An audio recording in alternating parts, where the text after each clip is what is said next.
ಎಲ್ಲರಿಗೂ ನಮಸ್ಕಾರ. ಜಮ್ಮುನಲ್ಲಿರ್ತಕ್ಕಂಥ ಶ್ರೀ ವೈಷ್ಣೋ ದೇವಿ ಕ್ಷೇತ್ರಕ್ಕೆ ಸುಸ್ವಾಗತ. ವೆಲ್ಕಮ್ ಟು ವೈಷ್ಣೋ ದೇವಿ ಯಾತ್ರಾ.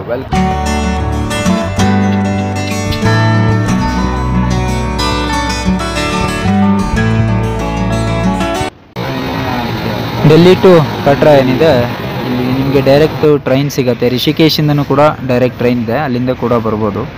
ನೀವು ಈ ರೈಲ್ವೆ ಸ್ಟೇಷನ್ಗೆ ಬಂದ ನಂತರ ನೀವು ಇಲ್ಲೇ ರಿಜಿಸ್ಟ್ರ್ ಬೇಕಾದರೂ ಮಾಡಿಸ್ಕೊಳ್ಳಿ, ಅಥವಾ ಇಲ್ಲಾಗಿಲ್ಲ ಅಂತ ಹೇಳಿದ್ರೆ ಬಸ್ ಸ್ಟ್ಯಾಂಡಲ್ಲಿ ಕೂಡ ರಿಜಿಸ್ಟ್ರ್ ಮಾಡಿಸ್ಕೊಳ್ಳಿ. ಹೋಗ್ತಾ ಇದ್ದೀನಿ, ನೀವು ನೋಡ್ಬೋದು ನನಗೆ ಟ್ಯಾಗ್ ಸಿಕ್ತು ಇಲ್ಲೇ ರೈಲ್ವೆ ಸ್ಟೇಷನಲ್ಲೇ. ಸೊ ಇಲ್ಲಿಂದ ಹೋಗಬೇಕು, ಅಲ್ಲಿ ನೋಡ್ತಾ ಇದ್ದೀರಾ ಅದೇ ಬೆಟ್ಟ, ಸುಮಾರು 5,000 ಅಡಿ ಎತ್ತರದಲ್ಲಿರ್ತಕ್ಕಂಥದ್ದು.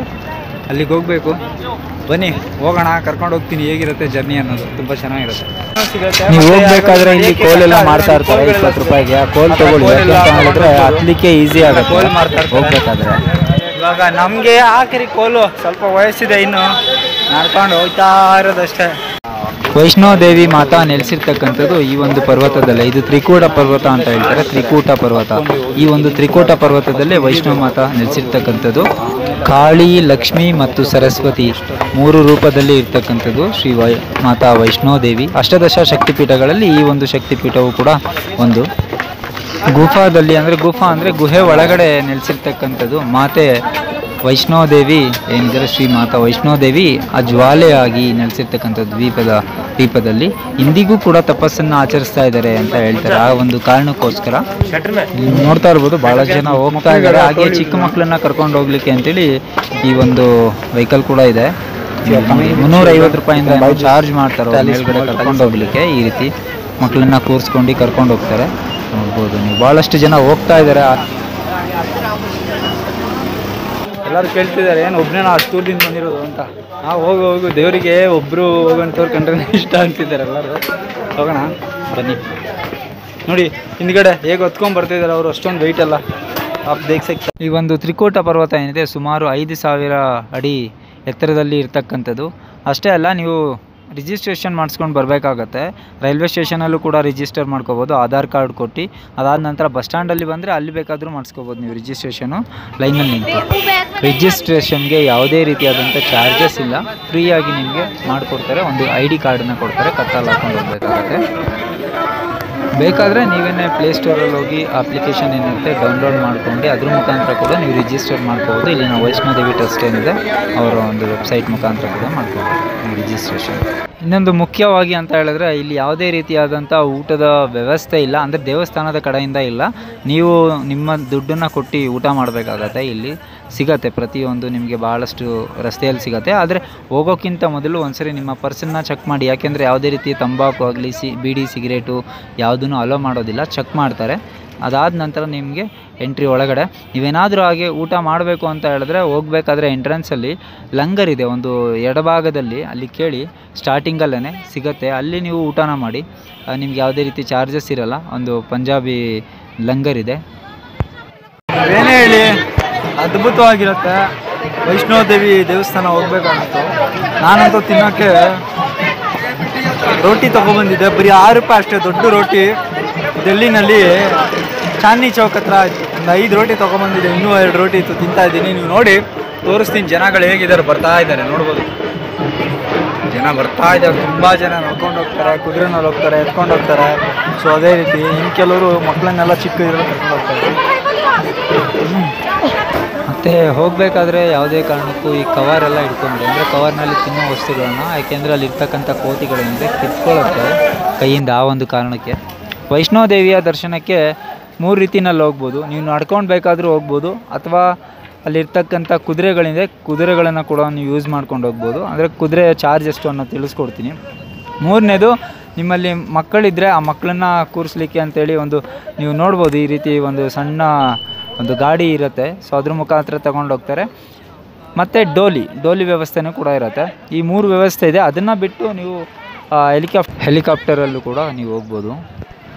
ಸ್ವಲ್ಪ ವಯಸ್ಸಾದಂಥವ್ರು ಅಥವಾ ಹತ್ಲಿಕ್ಕೆ ಆಗದೇ ಇರ್ತಕ್ಕಂಥವ್ರು ಡೋಲಿನಲ್ಲಿ ಹೋಗ್ತಾರೆ. ಅದರ ಚಾರ್ಜ್ ನಾನು ಕೇಳಿದಾಗೆ 6,000 ಅಂತ ಹೇಳಿದ್ರು. ಅದಾದ ನಂತರ ಮತ್ತೆ ಇನ್ನು ನೀವು ಕುದುರೆನಲ್ಲಿ ಹೋಗಬೇಕು ಅಂತ ಹೇಳಿದ್ರೆ ಕುದುರೆ ಚಾರ್ಜಸ್ಸು ಬಂದು ಅವರು 1,200ರಿಂದ 1,600 ರೂಪಾಯಿ ತನಕ ಇದೆ. ಮಕ್ಕಳನ್ನ ಕೂರಿಸ್ಕೊಂಡು ಹೋಗ್ತಕ್ಕಂಥ ಒಂದು ಚಿಕ್ಕ ವೆಹಿಕಲ್ ಇದೆ, ಅದಕ್ಕೆ 350 ರೂಪಾಯಿ ತನಕ ಚಾರ್ಜ್ ಮಾಡ್ತಾರೆ. ಇಲ್ಲಿ ನೋಡ್ಬೋದು ಬೆಂಗಳೂರು ರಿಜಿಸ್ಟ್ರೇಷನ್ ಗಾಡಿ ನಿಂತಿದೆ. ನಾನು ಕೇಳಿದೆ ಏನಕ್ಕೆ ಅಂತ ಹೇಳಿ. ಬೆಂಗಳೂರಿನ ರಿಜಿಸ್ಟ್ರೇಷನ್ ಗಾಡಿ ಯಾರೋ ಒಬ್ಬರು ಕಾಂಟ್ರಾಕ್ಟ್ ತೊಗೊಂಡಿದ್ದಾರಂತೆ, ರಿಜಿಸ್ಟರ್ ಮಾಡ್ತಾರಲ್ಲ ಇಲ್ಲಿ ಗಾಡಿ ಮುಖಾಂತರ ಓಡಾಡಲಿಕ್ಕೆ ಅವರು ಉಪಯೋಗಿಸ್ತಾರೆ ಅಂತ ಹೇಳಿದ್ರು. ಯಾರೋ ಒಬ್ಬರು ಕಾಂಟ್ರಾಕ್ಟ್ ತೊಗೊಂಡು ಇಲ್ಲಿ ಬಿಟ್ಟಿದ್ದಾರೆ ಅಂತೇಳಿ. ನಾನು ಭೇಟಿ ನೀಡಿದ್ದಂಥದ್ದು 2024 ಮಾರ್ಚ್ ತಿಂಗಳಿನಲ್ಲಿ. ನವರಾತ್ರಿ ಸಮಯ ಅಂತ ಹೇಳ್ತಾರೆ ಒಂದು ಸಮಯ. 24 ಗಂಟೆಗೂ ಕೂಡ ಭಾಳಷ್ಟು ಜನ ಹೋಗ್ತಾ ಇರ್ತಾರೆ, ಅದರಲ್ಲೂ ಸೀಸನ್ ಟೈಮಲ್ಲಿ.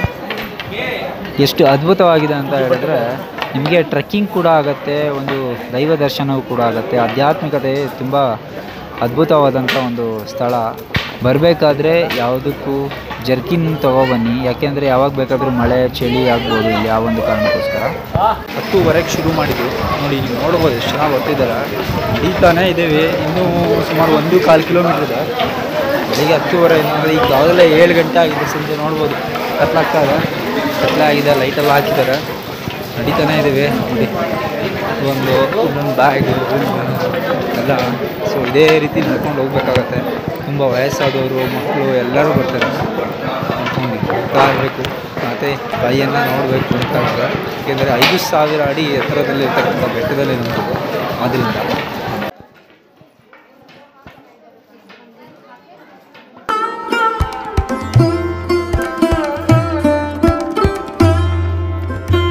ಮೊದಲು ನೀವು ಹೋಗಿದ ನಂತರ ಅಲ್ಲಿ ಘಾಟ್ ಇರುತ್ತೆ, ಘಾಟ್ನಲ್ಲಿ ಸ್ನಾನ ಮಾಡಿ ಮತ್ತಾದ ನಂತರ ಇಲ್ಲಿ ಲಾಕರ್ ಸಿಸ್ಟಮ್ ಇರುತ್ತೆ. 100 ರೂಪಾಯಿ ಕೊಡಬೇಕಾಗತ್ತೆ. ಮತ್ತು ನಿಮಗೆ ವಾಪಸ್ ಕೊಡ್ತಾರೆ. ಆ ಲಾಕರ್ ಸಿಸ್ಟಮಲ್ಲಿ ನಿಮ್ಮ ಎಲ್ಲ ಪ್ರತಿಯೊಂದು ಏನಿರುತ್ತೆ, ಮೊಬೈಲು ಎಲ್ಲನೂ ಇಡಬೇಕಾಗತ್ತೆ. ಬ್ಯಾಗು ಅಲ್ಲಿ ಶೂ ಪ್ರತಿಯೊಂದು ಇಟ್ಟು ಅದಾದ ನಂತರ ನೀವು ದರ್ಶನಕ್ಕೆ ಹೋಗಬೇಕು. ಇನ್ನು ದರ್ಶನದ ವಿಷಯಕ್ಕೆ ಬಂದರೆ ಕ್ಯೂ ಸಿಸ್ಟಮ್ ಇರುತ್ತೆ ಭಾಳಷ್ಟು. ನೀವು ನೋಡ್ತಾ ಇರ್ಬೋದು, ಇದನ್ನೆಲ್ಲ ಕ್ರಾಸ್ ಮಾಡ್ಕೊಂಡು ಹೋಗಬೇಕು. ಅದಾದ ನಂತರ ನಿಮಗೆ ಸುಮಾರು ಕೆಲವು ಟೈಮ್ ರಶ್ ಇದ್ದರೆ 2 ರಿಂದ 3 ಗಂಟೆ ಆಗುತ್ತೆ, ಇಲ್ಲಾಂದರೆ ಜಲ್ದಿ ದರ್ಶನ ಆಗುತ್ತೆ. ಇವಾಗ ಮತ್ತೆ ಲಾಕರಲ್ಲಿ ಇಡ್ಲಿಕ್ಕೆ ಹೋಗ್ತಾ ಇದ್ದೀನಿ. ಲಾಕರಲ್ಲಿ ಇಡಬೇಕು. ಲಾಕರಲ್ಲಿ ಇಟ್ಟು ಅದಾದ ನಂತರ ಮತ್ತೆ ದರ್ಶನ ಮಾಡೋಕೆ ಹೋಗ್ಬೇಕು. 2 ಬ್ಯಾಗ್ ಇದೆ. ಬ್ಯಾಗು ಇದೆ ಅಲ್ಲಿ ಕೂಡ ಹೋಗ್ತಾ ಇದ್ದೀನಿ.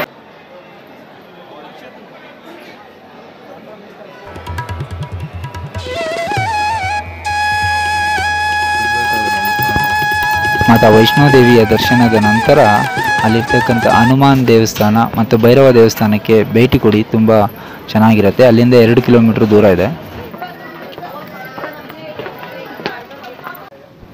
ಮಧ್ಯರಾತ್ರಿನಲ್ಲಿ ತುಂಬ ಮಳೆ ಬೇರೆ ಸ್ಟಾರ್ಟ್ ಆಯಿತು. ಇದ್ದಕ್ಕಿದ್ದಾಗೆ ಮಳೆ ಗಾಳಿ ಎಲ್ಲ. ಹಾಗೇ ನಡ್ಕೊಂಡು ಹೋಗ್ತಾ ಇದ್ದೀನಿ. ನೋಡೋಣ, ಸಾಧ್ಯ ಆದರೆ ಹೋಗ್ತೀನಿ, ಇಲ್ಲ ಇಲ್ಲೇ ಮಲಗಿದ್ದು ಬೆಳಗ್ಗೆ ಎದ್ದು ಹೋಗ್ತೀನಿ. ಯಾಕೆಂದರೆ ತುಂಬ ಚಳಿ ಇದೆ, ಬಹಳಷ್ಟು ನಡೆಯೋಕ್ಕೆ ಆಗಿಲ್ಲ. ಅಲ್ಲಿ ಮಲಗಿದ್ದೆ 2 ಅವರ್ಸು. ಫುಲ್ ಮಳೆ ಎಲ್ಲ ನೆಂದೋಗ್ಬಿಟ್ಟಿತ್ತು. ಬ್ಯಾಗೂ ಸ್ವಲ್ಪ, ಅದಕ್ಕೆ ಇವಾಗ ನಡೀತಾ ಇದ್ದೀನಿ. ಈಗ ಆಲ್ರೆಡಿ 9:30 ಆಯಿತು. ಇನ್ನೊಂದು 2-3 ಗಂಟೆ ಆಗುತ್ತೆ. ಕೆಳಗೆ ಇಳಿಯೋಷ್ಟರಲ್ಲಿ 2 ಗಂಟೆ ಆದರೂ ಆಗುತ್ತೆ. ತುಂಬ ಜನ ಇತ್ತು. ರಾತ್ರಿ ಫುಲ್ ಚಳಿ, ಮಲಗಿರ್ಬೇಕಾರೆ ಒಂಥರ ಆನೆಕಲ್ ಮಳೆ ಥರ ಆಗುತ್ತೆ. ಆದರೆ ದೇವಸ್ಥಾನ ಯಾತ್ರೆ ಮತ್ತು ಟ್ರೆಕ್ಕಿಂಗು ತುಂಬ ಚೆನ್ನಾಗಿತ್ತು. ಒಳ್ಳೆ ಉತ್ತಮ ಅನುಭವ. ಮಳೆ ಅನ್ನೋದೊಂದು ಬಿಟ್ಟರೆ ಮಾಮೂಲಿ. ಓಕೆ, ಸಾಧ್ಯ ಆದರೆ ಸಿಗೋಣ ಮತ್ತೆ ಇನ್ನೊಂದು ವಿಡಿಯೋದಲ್ಲಿ. ಎಲ್ಲರಿಗೂ ನಮಸ್ಕಾರ, ಧನ್ಯವಾದಗಳು.